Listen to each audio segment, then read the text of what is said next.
नमस्कार, SBD nation पर आपका स्वागत है। पेश है 6 जून शुक्रवार देश भर की 15 बड़ी खबरें।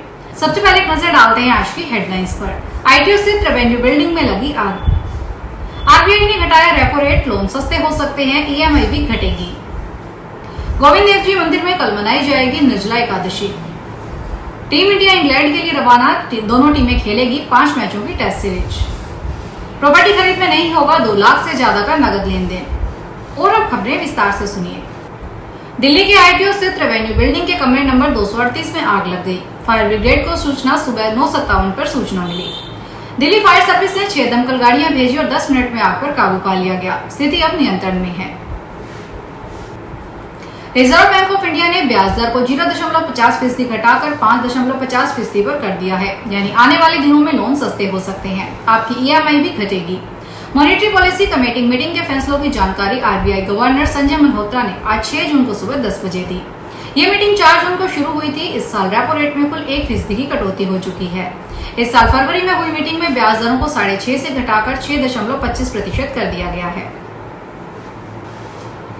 जयपुर आराध्य श्री गोविंद देव जी मंदिर सहित सभी प्रमुख वैष्णव मंदिरों में निर्जला एकादशी का पर्व शनिवार 7 जून को श्रद्धा और भक्ति भाव से मनाया जाएगा। इस मौके पर दर्शन के समय में बदलाव किया गया है। आम दिनों में मंगला झांकी सुबह 5 बजे से होती है, लेकिन एकादशी के दिन श्रद्धालुओं की भीड़ को देखते हुए झांकी का समय बदलकर सुबह 4:30 बजे कर दिया गया है। दर्शन व्यवस्था और भीड़ नियंत्रण को लेकर मंदिर प्रशासन ने पुलिस से सहयोग के विशेष इंतजाम किए हैं। सेवाधिकारी मानस गोस्वामी ने बताया कि निर्जला एकादशी पर हर साल हजारों श्रद्धालु मंदिर में दर्शन करने पहुंचते हैं। भारतीय क्रिकेट टीम इंग्लैंड के लिए रवाना हो चुकी है। टीम इंग्लैंड के खिलाफ 20 जून से 5 मैचों में टेस्ट सीरीज खेलेगी। इस सीरीज से दोनों टीमों के ICC world test championship 2025-27 cycle की शुरुआत होगी। इस दौरे के लिए 25 साल के शुभमन गिल को भारतीय टेस्ट टीम का कप्तान नियुक्त किया गया है। विकेटकीपर बल्लेबाज ऋषभ पंत को उप कप्तान बनाया गया है। रोहित शर्मा और विराट कोहली के टेस्ट क्रिकेट से संन्यास के बाद टीम का यह पहला दौरा होगा। संपत्ति की खरीद फरोख्त में कैश लेन देन न्यूनतम हो, इसके लिए नए दिशा निर्देश जारी किए गए हैं। प्रदेश के वित्त विभाग ने सभी रजिस्ट्री कार्यालय में एक पत्र जारी किया है। इसमें निर्देश दिए गए हैं कि आयकर अधिनियम के तहत 2 लाख रुपए से अधिक नगद लेन देन पर रोक लगानी चाहिए। इसे संपत्ति के हस्तांतरण की प्रक्रिया में ब्लैक मनी समाप्त करने की दिशा में कदम माना जा रहा है। इस निर्णय से एक बार प्रदेश में रजिस्ट्री में कमी होने की संभावना है। नए फरमान से जितनी भी रजिस्ट्री या संपत्ति का हस्तांतरण होगा उसमें ब्लैक मनी का ट्रांजैक्शन नहीं हो, इसके लिए प्रभावी कदम उठाए जाएंगे। कोटपुतली बहरौड जिले में नेशनल हाईवे 48 पर हुए कार एक्सीडेंट में 3 लोगों की मौत हो गई। इनमें 2 लोग हरियाणा के और एक उत्तर प्रदेश का रहने वाला था। तीनों आपस में रिश्तेदार बताए जा रहे हैं। पुलिस के अनुसार कार सवार खाटू श्याम से दर्शन कर घर लौट रहे थे। शुक्रवार सुबह 3 बजे उनकी कार हाईवे किनारे खड़े ट्रेलर में घुस गई। निमराना में NH-48 पर हुए एक्सीडेंट कार का अगला हिस्सा पूरी तरह खत्म हो गया। निमराना थाने के हेड कांस्टेबल सुरेश कुमार ने बताया कि एक्सीडेंट में सतीश गौड़ निवासी खांडसा गुरुग्राम, अंकुर सिंह निवासी सहारनपुर और गुरमीत सिंह निवासी अंबाला की मौके पर ही मौत हो गई। क्षत्रिय युवक संघ के संरक्षक भगवान सिंह रोल साहब सर का गुरुवार देर रात को निधन हो गया। उन्होंने जयपुर के SMS हॉस्पिटल में रात करीब 10:15 बजे अंतिम सांस ली। रोल साहब सर बीते कुछ दिनों से हॉस्पिटल में भर्ती थे। उनकी किडनी सहित अन्य ऑर्गन वीक होने की वजह से वे वेंटिलेटर पर थे। उनकी पार्थिव देह को बाड़मेर में संघ शक्ति भवन में अंतिम दर्शनों के लिए रखा गया है। अंतिम संस्कार आज दोपहर 3 बजे जयपुर में होगा। इनका जन्म 2 फरवरी 1944 को सीकर के रोल साहब सर गाँव में हुआ था। वे अपने माता पिता मेघ सिंह और गोम कंवर की 5वीं संतान थी। लोकसभा अध्यक्ष ओम बिरला ने ब्राजील की राजधानी ब्रासिलिया में आयोजित 11वें ब्रिक्स संसदीय मंच के दौरान ईरान की संसद के अध्यक्ष डॉक्टर मोहम्मद बागेर गालिब से मुलाकात की। इस बैठक में दोनों नेताओं ने भारत और ईरान के बीच पुराने और दोस्ताना रिश्तों पर बातचीत की। उनकी बातचीत का मुख्य विषय भारत और ईरान के रिश्तों को मजबूत करना था। इसमें चाबहार बंदरगाह का भी जिक्र हुआ, जो दक्षिण एशिया, मध्य एशिया और अन्य क्षेत्रों के साथ संपर्क बढ़ाने में अहम भूमिका निभाता है। लोकसभा अध्यक्ष ओम बिरला ने सोशल मीडिया प्लेटफॉर्म X पर अपनी बातचीत की मुख्य बातें साझा की है। जयपुर के चाकसू में नेशनल हाईवे 52 पर थार गाड़ी ने बाइक सवार को टक्कर मार दी। टक्कर के बाद बाइक सवार उछलकर 200 मीटर दूर गिरा। हादसे में बाइक सवार की मौके पर मौत हो गई। हादसे के बाद थार सवार मौके पर गाड़ी छोड़कर फरार हो गया। टक्कर इतनी जोरदार थी कि थार का आगे का हिस्सा क्षतिग्रस्त हो गया। हादसा चाकसू थाना क्षेत्र में टिगरिया चौराहे पर गुरुवार शाम 6 बजे हुआ। हादसे का सीसीटीवी फुटेज भी सामने आया है। इसमें थार की टक्कर से बाइक सवार उछलता नजर आ रहा है। राजस्थान के राज्यपाल हरिभाऊ किशन राव बागड़े ने कहा कि मेवाड़ की धरती शूरवीरों की धरती है। उन्होंने कहा कि मेवाड़ की धरती ने देश और धर्म के लिए बलिदान दिया है।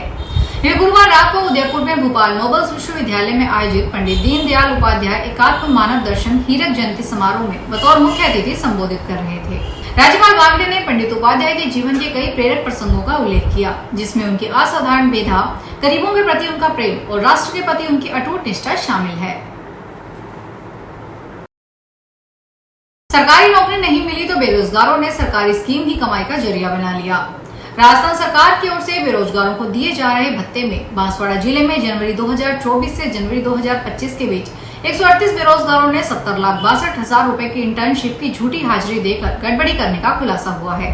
फर्जीवाड़ा करने वालों की संख्या बढ़ सकती है। वर्तमान में जिला रोजगार कार्यालय से कुल 5,244 बेरोजगार भत्ता प्राप्त कर रहे हैं। इनमें से करीब 3,000 बेरोजगारों की जांच की जा चुकी है। अभी 2,000 बेरोजगारों की जांच बाकी है। राजस्थान रोडवेज के झुंझुनू डिपो के मुख्य प्रबंधक समेत 24 कर्मचारियों को सस्पेंड कर दिया गया है। इनमें से 16 कर्मचारी 3 साल से सिर्फ कागजों में ही काम कर रहे थे। ये कर्मचारी बिना ऑफिस आए और काम किए बिना फर्जी अटेंडेंस लगाकर वेतन उठा रहे थे। जांच कमेटी ने माना कि मुख्य प्रबंधक गणेश शर्मा की मिलीभगत से घपला हो रहा था।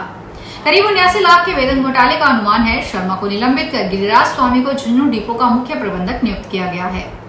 निगम के अध्यक्ष शुभ्रा सिंह ने बताया कि प्राथमिक जांच के बाद फैक्ट जांच में कार्मिक दोषी पाए गए। गंगा दशहरा के अवसर पर भीलवाड़ा के दूधाधारी गोपाल मंदिर में ठाकुर जी को नौका विहार करवाया गया। इस दौरान बड़ी संख्या में भक्तों ने ठाकुर जी के नौका विहार दर्शन किए।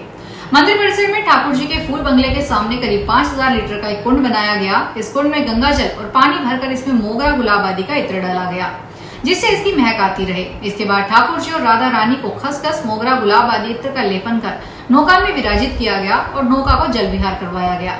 इस दौरान बड़ी संख्या में श्रद्धालु मंदिर परिसर में पहुंचे। भरतपुर के जगन्नाथ पहाड़िया मेडिकल कॉलेज के एक स्टूडेंट को जयपुर पुलिस ने गिरफ्तार किया है। इस स्टूडेंट ने अपने गांव के एक युवक के प्रवेश पत्र पर अपना फोटो लगाकर 2020 नीट यूजी परीक्षा दी थी। मेडिकल कॉलेज का स्टूडेंट 720 में से 667 मार्क लेकर आया और युवक को जोधपुर में एडिशनल मिल गया। गिरफ्तार हुआ आरोपी student Bharatpur medical college intern doctor है। पुलिस की पूछताछ में सामने आया कि मीरा की ढानी कचौलिया कस्बा चोमू जिला जयपुर निवासी सचिन गोरा ने अपने गाँव के युवक अजीत गोरा का फोटो लगाकर आवेदन किया था, जिसके बाद अजीत गोरा ने सचिन गोरा की जगह 2020 नीट यूजी परीक्षा दी, जिसमें अजीत ने 700 में से 667 अंक प्राप्त किए। जयपुर के JECRC विश्वविद्यालय में फाउंडेशन परिसर में 2 दिवसीय ट्रांसफायर व्यावसायिक विकास कार्यक्रम का आयोजन किया गया। यह आयोजन संस्थान की वार्षिक छात्र विकास प्रक्रिया का हिस्सा है, जिसमें शिक्षकों को कैंपस रिक्रूटमेंट ट्रेनिंग के लिए आवश्यक कौशल, तकनीक और दृष्टिकोण का प्रशिक्षण दिया गया। कार्यक्रम की शुरुआत संस्थान के वरिष्ठ प्रबंधन के प्रेरणादायक संबोधन से हुई। इस अवसर पर निदेशक अमित अग्रवाल और अर्पित अग्रवाल, प्राचार्य डॉक्टर VK चंदना, प्लेसमेंट प्रमुख मुक्त बिहारी आदि मौजूद रहे।